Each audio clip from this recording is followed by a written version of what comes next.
入夜，周家的庄园此时一片漆黑，隔壁的那栋别墅内，窗户都被罗斯柴尔德家族的工作人员做了遮光处理，所以看起来似乎也好像没人居住。一到入夜，这栋别墅就停止了车辆的进出，内部停放的车辆也全都进入静默状态。但外人并不知道，就在这栋静谧的别墅内部，此时却聚集了包括史蒂夫·罗斯柴尔德以及罗伊斯·罗斯柴尔德在内的40多人。这40多人里，除了史蒂夫和他的儿子，有差不多30人时刻负责时刻监控周家庄园的一举一动，剩下的10多人则全面负责这栋别墅的安保工作。罗斯柴尔德家族的人都极其重视自身安保，更何况这次来现场的是罗斯柴尔德现任族长的长子和长孙，所以即便是他们给周家布下天罗地网，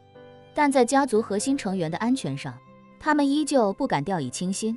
史蒂夫·罗斯柴尔也担心身先士卒会不会遇到什么危险，于是便找到汉克，与他确认自己身处这栋别墅的安全程度。为了让史蒂夫·罗斯柴尔德放心，汉克非常自豪地向他介绍道：大少爷，我们留在这里的人都是最顶尖的特工，所有人都配备了敌我识别设备，一旦探测器发现有任何没佩戴识别设备的人出现，都会立刻将对方的位置事实传输给狙击手。而且我们每个人身上的识别设备都有本人的身份信息，系统会立刻对其身份进行核实，一旦任何监控设备拍到他的正脸，就会立刻启动人脸识别系统来确认是否为本人。如果是本人，则判定安全；不是本人也会立刻告警。除此之外，外面所有的工作人员都佩戴了24小时运转、不可关闭的记录仪，记录仪实时上传到云端，由情报中心负责存储和分析。只要任意2人照面，就能交叉判断对方是否为本人。所以在这里，您的安全也能得到100%的保障。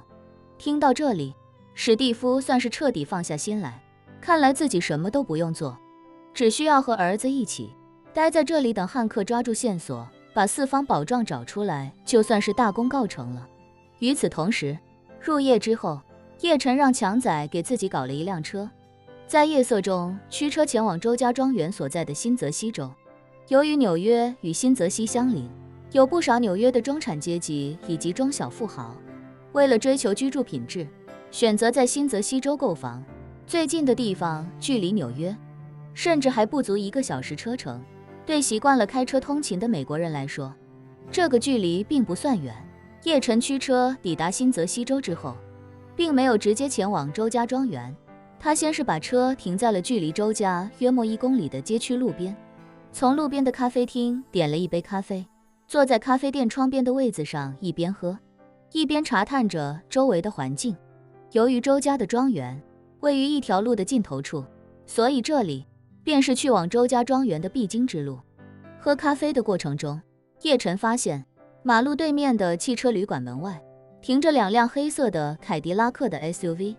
2辆车虽然都熄着火，而且玻璃也贴着很深的膜，但车里其实始终有人，而且每一辆车都是4个人。叶晨猜测，这些人应该就是罗斯柴尔德家族的手下，在这里时刻待命，一旦有任何突发事件，8个人都能够立刻前往支援。而且他们乘坐的 SUV 性能强，重量大，最适合用作拦截。寻常小汽车在他面前，就算迎面对撞，他也丝毫不惧。叶晨不禁暗忖，这帮人在1公里开外就已经开始布下天罗地网，要是再靠近，还不知道会有多少人暗中盯防。看来自己想从这里把4方宝藏带走，并且尽可能不暴露自己，确实没那么容易。这时候，几名身穿便衣的中年男性迈步走进咖啡厅，叶晨多看了几人2眼，发现他们走路的步态、身体的姿势以及对细微动作的控制，都像是训练有素的专业人员，于是便默不作声地搅拌着杯中的咖啡，悄悄观察着这几个人。几人选了角落靠窗的一张桌子，向服务员点了几杯咖啡。服务员走后，其中一人看着窗外的汽车旅馆，骂骂咧咧地低声说道：罗斯柴尔德家族的这帮人，最好不要给我们惹什么麻烦，一旦他们又搞出什么大丑闻来，我们的名声恐怕也彻底毁了。另一人点了点头，压低声音道，上面现在的意思是让我们暂时在这里盯紧他们，如果他们有什么出格的行为，我们要立刻上前阻止。但是上面也提醒我们不要再继续往前了。罗斯柴尔德的人现在非常敏感，一旦我们离周家太近，他们就要找麻烦。先前那人无奈地感叹道，他们根本就没把 FBI 放在眼里，让我们盯着他们也没什么意义。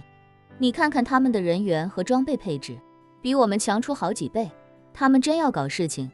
我们拦也拦不住。说着，他压低声音道，我听装备部门的人说过，罗斯柴尔德家族调来好几套最高端的热成像设备，几百米内甚至能看出一只老鼠是公是母，也不知道他们到底要搞什么。对面的同事微微笑道，拦不住就是上面的真实意图，如果罗斯柴尔德家族执意要做什么，谁都拦不住他们，白宫也没戏，我们只需要做出阻拦他们的样子，就算是完成任务了。到时候如果真的舆论崩坏，我们还可以解释说我们确实拦了他们，但他们完全没把我们放在眼里。一直没说话的第三人这时候忽然开口道，你们下午的时候看到直升机过去了吗？看到了。另外两人都点了点头。其中一人问，直升机有什么特殊的吗？罗斯柴尔德家族在这附近安排了少说10多架直升机。第三人故作神秘地说道，那些直升机都只是在附近隐秘待命，没有任何一架飞进过周家方圆1英里内，下午那架唯独是个例外。你们知道那架直升机上坐的是谁吗？两人连忙问，是谁？第三人低声道，具体是谁我没有确切的消息，但我可以肯定的是，那架直升机上坐的是罗斯柴尔德家族的直系成员。真的？两人表情一怔，其中一人连忙道，罗斯柴尔德家族的直系成员也来了。他们来做什么？那人道，具体来做什么我不知道，但从罗斯柴尔德这一系列动作上也看得出，这个周家对他们来说非常重要。昨天局长去上面开会，我听他跟副局长谈话，说是整个罗斯柴尔德家族几乎全部动员起来，把整个纽约以及方圆200英里的范围全部戒严了。戒严？其中一人问道，我怎么没听说？那人解释道，现在的戒严是不公开的，由警方出面封锁所有陆路交通，所有离开指定范围的车辆都必须进行检查。他们用的理由是缉毒，说是依据线报有大量毒品入境纽约。另外，所有出港的飞机乘客必须经过2次安检，已经安检装入货舱的货物也都必须再次安检，否则就不能起飞。这是偷偷进行的，外界并不知晓。除此之外，所有货轮也全部禁止出港，由海关出面进行逐一排查。而海关对外的话术